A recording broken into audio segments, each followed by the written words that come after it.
And that's a great segue into Client D. And I love the way this headline is written, is because this is probably a lot of folks that are out there watching. We live in a very political world these days. Fortunately for you guys, the Money Guy Show, we don't get into that stuff. We try to stay above it.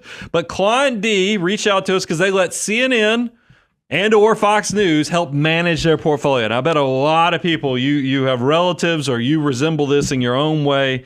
And here's what happened with this client, is that in 2016, that was kind of a presidential election. We got a call right after the election results, and they're like, whoo, I was watching the news, and this President Trump is coming on board. This is some scary, scary stuff. I want to go to cash.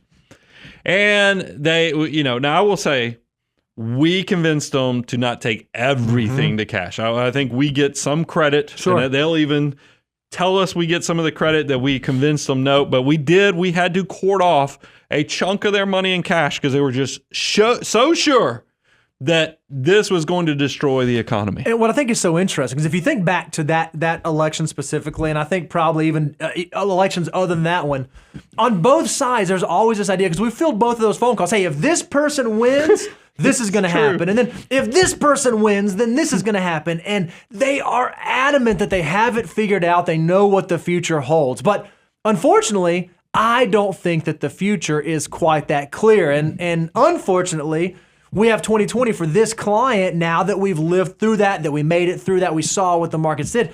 It turned out very differently than the client had anticipated it turning out. So going to cash was not the prudent financial decision to make at that time. Yeah, markets made a decent amount of money right after that election, and the client, they even admit that it was a learning opportunity for them. But we want to create an illustration so you can also turn this into a learning opportunity.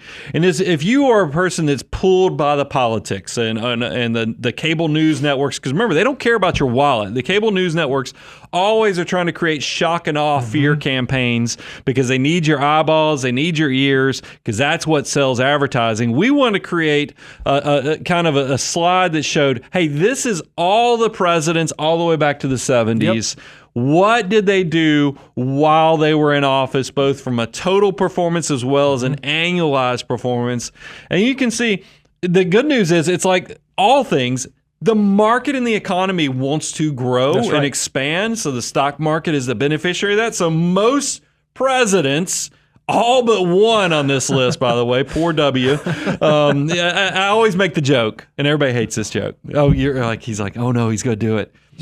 I want you to know Reby has her head down. W is the only president that actually put his initial on the stock market. If you look at it, you can see he had a negative performance, but he did get to put a W with the stock market volatility performance. You see it? I wanted to get Daniel to outline it, but he wouldn't do it. Yep. He listened to you. Like I said, I'm only the boss in name only around here, but it is interesting that the majority of the time, markets make money. Yeah, I think if you're going to guess, okay, red, I'm going to do this, blue, I'm going to do this, it certainly seems like the market does not care as much, as certainly not over the long term, and you can see that here. So what are some things that you can do, or how can you position yourself to do it better? The very first one, Brian, this is one of your favorites. Oh, yeah. Always be buying. Always be buying. Automate the wealth building process, because if you are in the accumulation phase, if you are someone who's building towards financial independence and the market goes up, great. The dollars you have working are making more.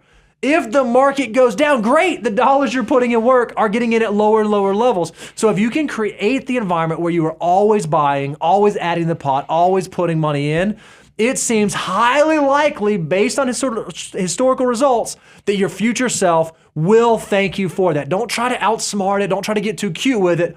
Always be buying, set it and forget it. You'll be amazed at how easy building wealth can be. The whole thing about investing is there's going to be uncertainty. Realize there's always going to be a risk-reward type thing where the uncertainty's out there.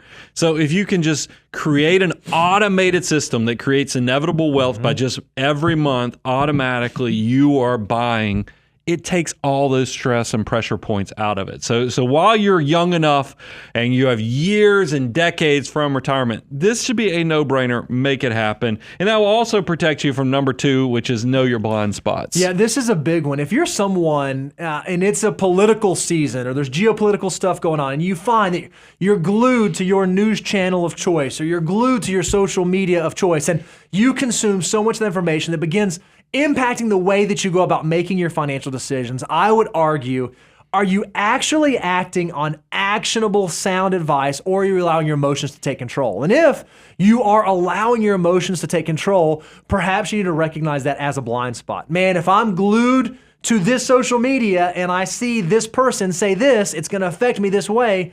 Be aware of that. Be cognizant of the fact that you are impacted and affected by that and know, okay, what's actionable and what is just noise that maybe should not influence me to take action. And that leads to, because you said it actually in your statement about don't be an emotional investor. That's right. So we say avoid being an emotional investor.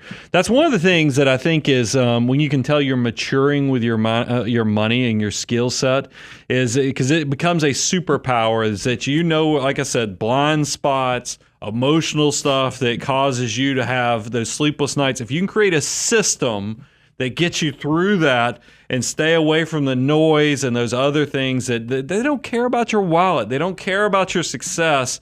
You just need to kind of create the processes that make you feel like, and it's the analytics, it's the systems, it's the processes that'll get you through the emotional stuff that has you just want to react and have that impulse. That's not going to be healthy.